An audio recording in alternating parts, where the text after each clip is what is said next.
Ahora vamos a hablar sobre la cultura y las subculturas que la componen. Todas las organizaciones tienen una cultura que determina, como decíamos, el deber ser. Sin embargo, las organizaciones más grandes pueden a su vez en las diferentes unidades, en los diferentes departamentos o en los ámbitos en los que se compartimenta, tener subculturas que hablan sobre cada uno de estos ámbitos. Entonces, la cultura dominante, que es la cultura central, representa los valores compartidos por la mayoría de los miembros. La subcultura representa las situaciones y las experiencias que comparten en cada uno de estos grupos los miembros. Por ejemplo, la división de recursos humanos de una organización puede, de alguna manera, a través de las experiencias, haber desarrollado una propia cultura, la cual obviamente no contradice a la cultura dominante, porque por algo domina, pero que les da una experiencia particular que hayan tenido en la resolución de problemas o en los diferentes eventos con los que se puedan encontrar. Lo cual seguramente va a ser diferente a lo que pueda tener el área de atención al público o a la cultura que pueda tener el área de producción de una, por ejemplo, una empresa o de una organización. Entonces, las organizaciones grandes que tienen muchos departamentos o las organizaciones que se descentralizan en diferentes países van a encontrar generalmente subculturas que componen los grupos de trabajo que se dan dentro de una organización.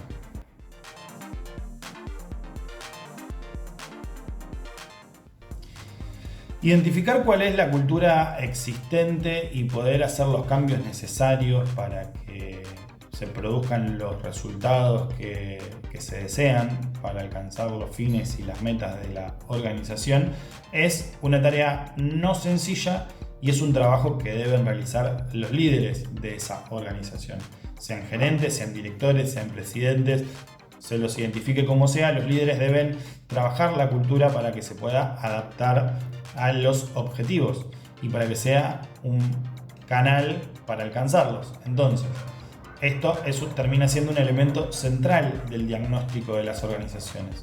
Ahora vamos a ver un modelo que nos va a ayudar a poder trabajar estos diagnósticos y es el modelo de las 4 culturas. Para poder determinar en cuál de cada uno de los cuadrantes se encuentra la cultura de la organización que vamos a analizar, tenemos que pensar en 2 ejes. Primero, la orientación que tiene la organización hacia las personas, a cómo se sienten, a cuál es la importancia que le da a sus miembros de la organización, y por otro lado la orientación hacia el desempeño y el rendimiento y qué tan importante terminan siendo para la organización. Una organización cuya preocupación principal es la mejora del rendimiento y que pone el foco en los resultados individuales, lo cual después hacen a los logros colectivos, y que se adapta rápido a los cambios porque siempre busca estar a la vanguardia, pero que presta poca atención a cómo se sienten los miembros con eso, o que en definitiva, si no cumplen con los estándares, los termina eliminando de la organización, expulsando, es una organización exigente, la cual se enfoca en el rendimiento, pero no en las personas. Por el contrario, una organización paternalista que presta mucha atención a las personas y a los miembros de la organización, pero no se enfoca en el rendimiento, está centrada, como decíamos, en la satisfacción de sus miembros y se basa en los vínculos de confianza que existen en permanecer dentro de la organización. Lo que sí suelen ser extremadamente jerárquicas y muy resistentes a los cambios, que es lo opuesto y lo contrario a las organizaciones exigentes.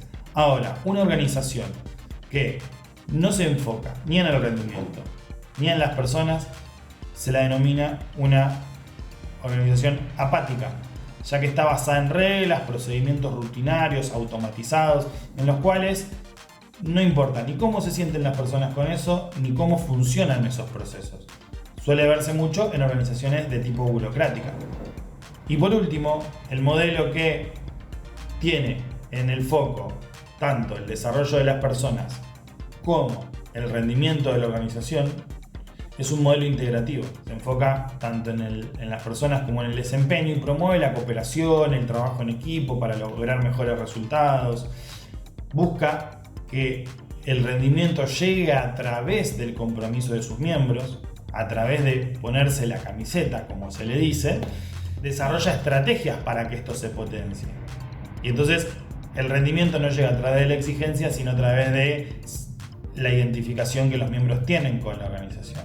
Esto potencia el capital humano y la creatividad de las personas. Estos son los 4 modelos que tenemos de cultura y con los cuales ustedes pueden identificar en qué lugar se encuentra la organización en la que están pensando, entendiendo siempre que ningún modelo es absoluto, que las organizaciones pueden tener un poquito de cada una, que en diferentes partes pueden presentar características diferentes, y ustedes lo que tienen que encontrar es, bueno, cuál es la cultura dominante para poder adaptarla a los fines que tiene la organización.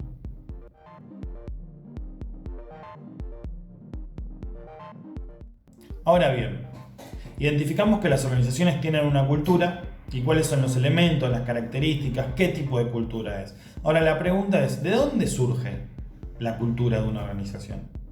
Por lo general, las organizaciones cuando nacen son pequeñas, son jóvenes y obviamente son mucho más permeables a los cambios.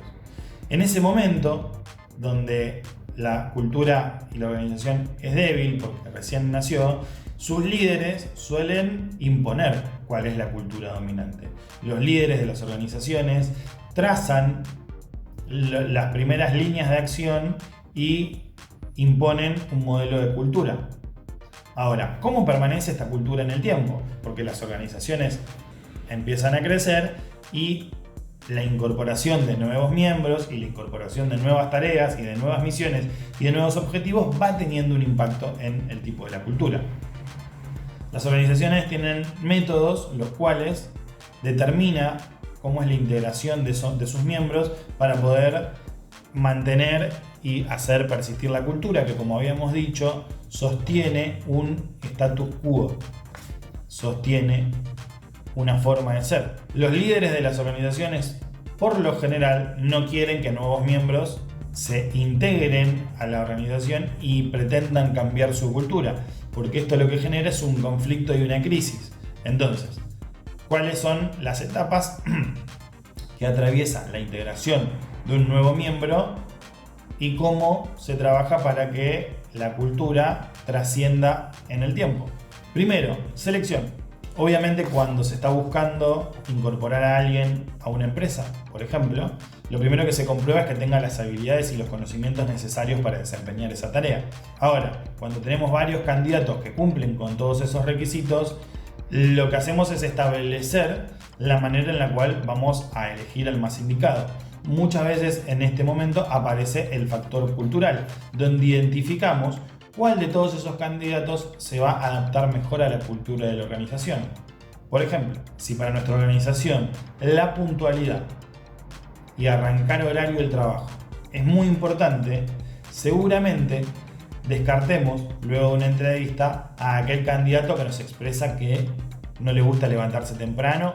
Entonces vamos a, en esa selección, elegir al que nos demuestre que puede integrarse y adaptarse de la mejor manera a la cultura.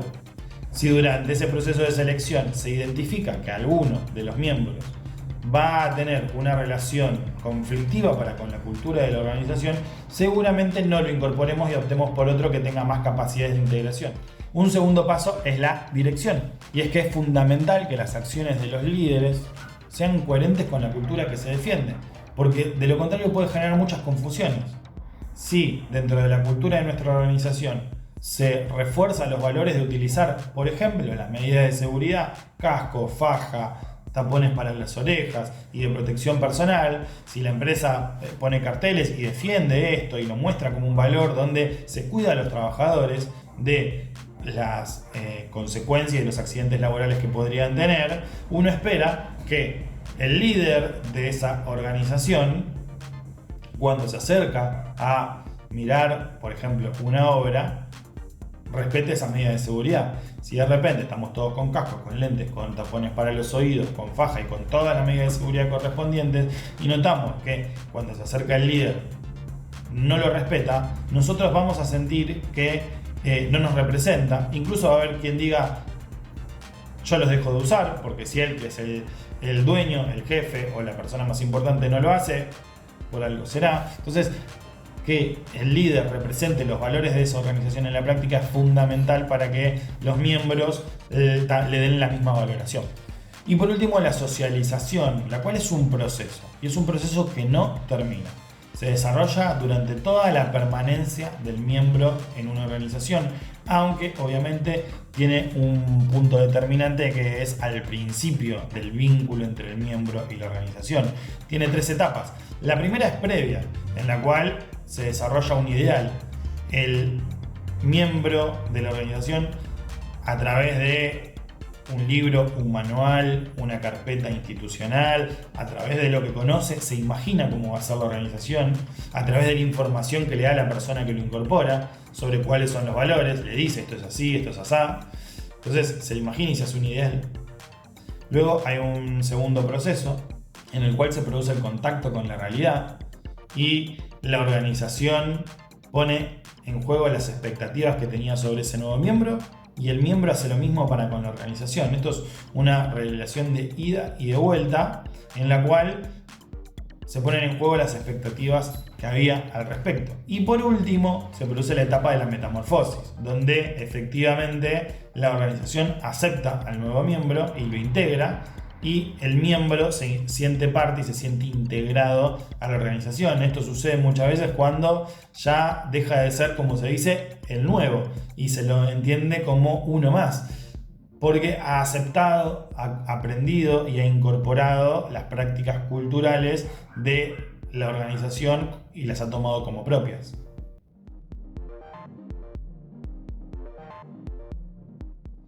¿Cuáles son estas prácticas y estos elementos que un miembro toma como propios y que lo hacen ser parte de la cultura de una organización? En principio, los rituales, que son las actividades que se repiten secuencialmente en el tiempo y que refuerzan los valores centrales y las metas de la organización. ¿A qué nos referimos con esto?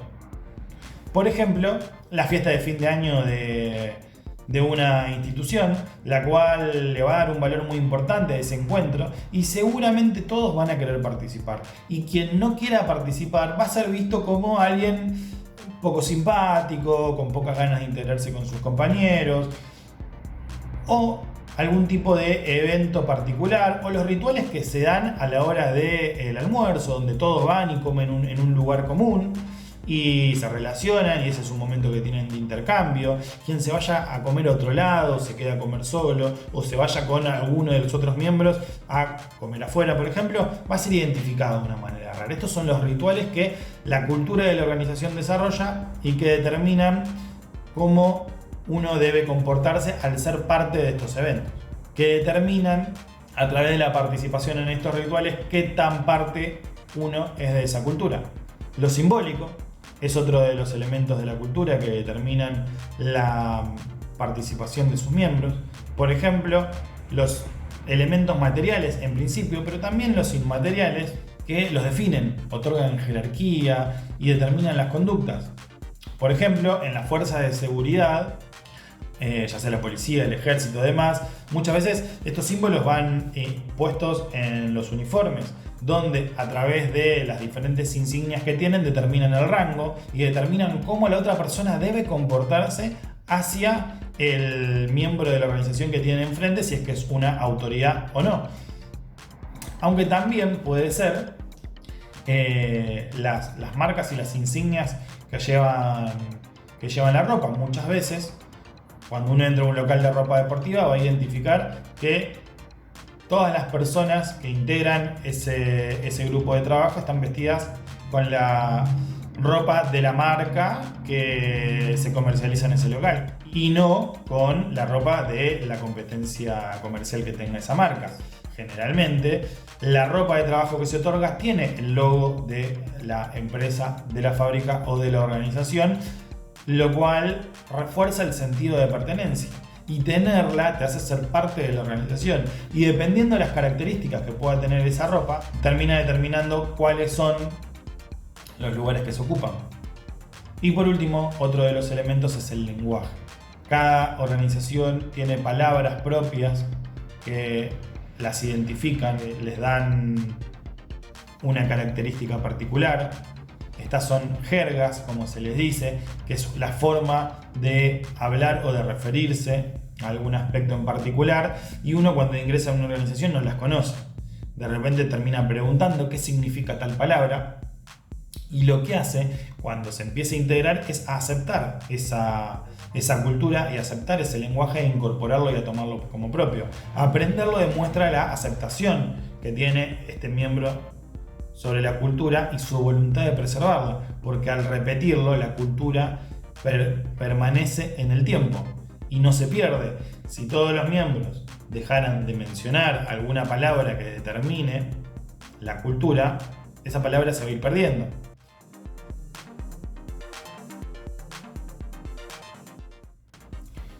Ahora, las culturas, si bien su característica justamente es reproducirse, todas las culturas pueden entrar en crisis pasando por diferentes situaciones. La cultura organizacional crea en los miembros de una organización percepciones que afectan sus conductas y sus actitudes. Sin embargo, este efecto depende de la fuerza que tenga esa cultura organizacional. Una cultura débil o que implementa cambios, los cuales están mal diseñados, puede tener problemas. Por ejemplo, esto puede suceder cuando una organización se unifica con otra.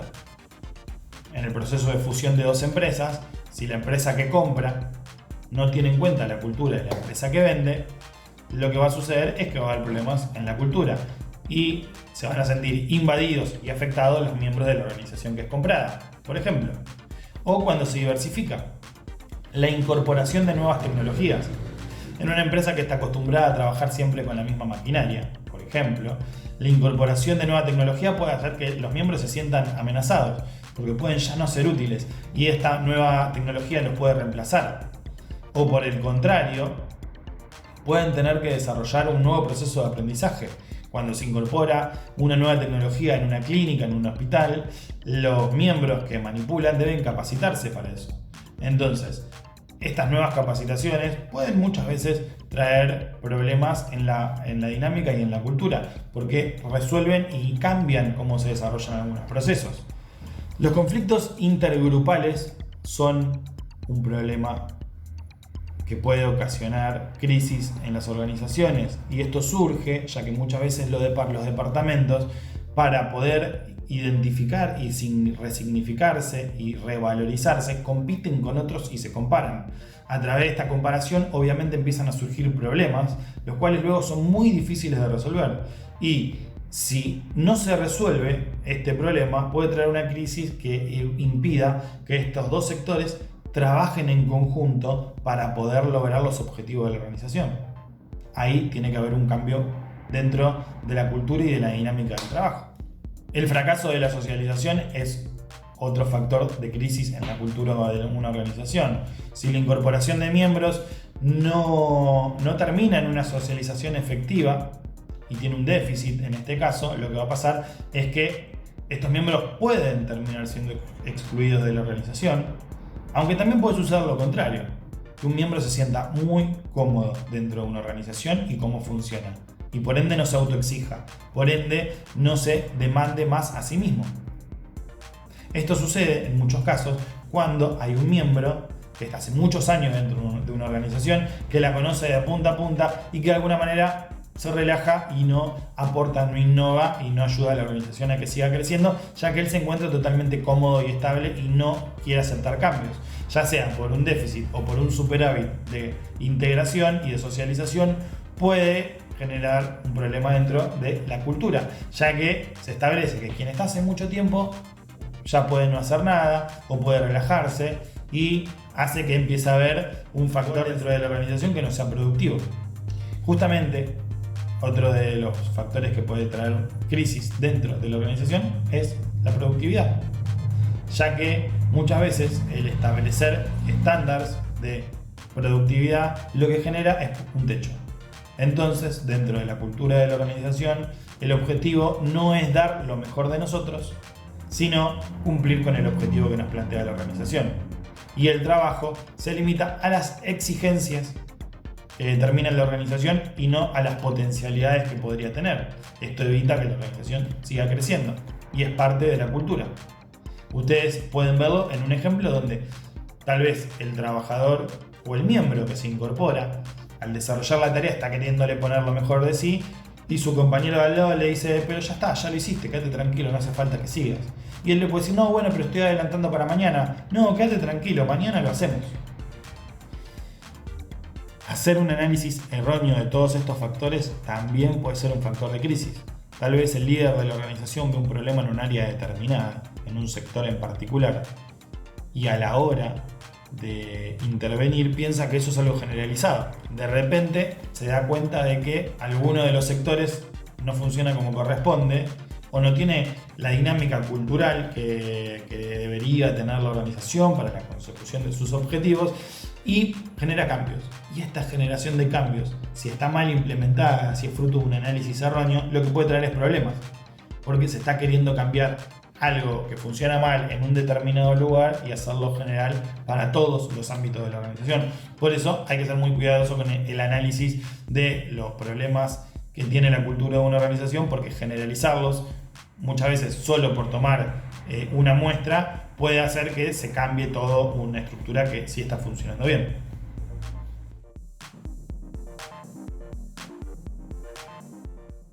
¿Cómo se producen estos cambios? ¿No? Encontramos factores que ponen en crisis la cultura de una organización, pero hay determinantes que hacen que los cambios se produzcan. Cuando una cultura está arraigada, los miembros siempre intentan preservarla y por eso resulta muy difícil cambiarla. Los miembros pueden ver estos cambios como una amenaza y su estado de confort y sus intereses pueden sentirse en riesgo.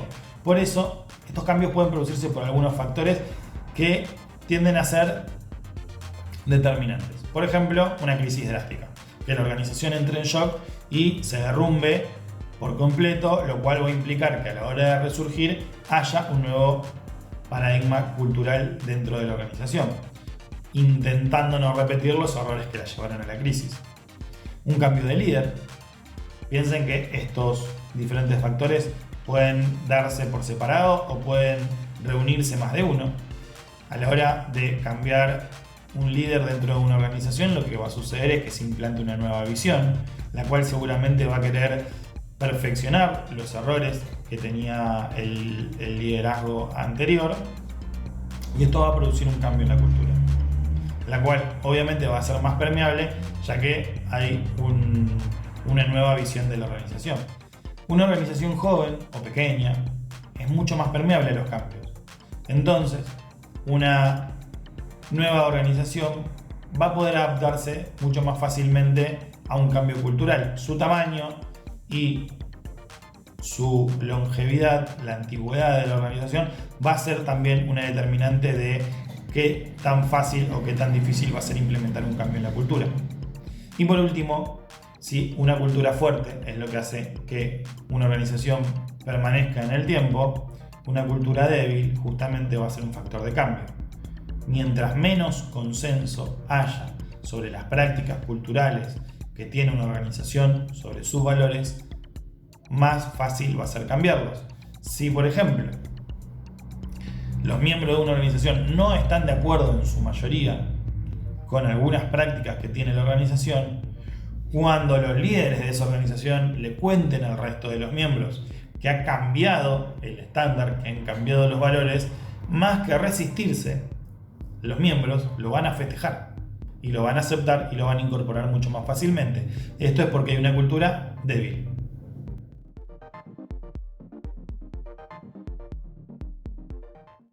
Bueno, un poco la idea de estos videos es poder reemplazar las clases de Zoom para quienes no pueden conectarse o para quienes quieren después de la clase de Zoom revisar, reforzar, repasar un poco los contenidos. La idea es tener algo un poquito más corto, un poquito más concreto, que a la hora de verlo, no en vivo, sino en el momento en que alguien tiene tiempo, sea un poquito más rápido, un poco más dinámico y sirva para poder reforzar los contenidos que vemos en la clase, ya sea en los textos o en las clases por Zoom. Bueno, les dejo un saludo muy grande. Estoy muy contento porque en las devoluciones de los trabajos que ustedes me hacen veo que están avanzando un montón. Me motiva a que podamos seguir generando este tipo de herramientas. Así que a seguir avanzando y muchos éxitos. Chau.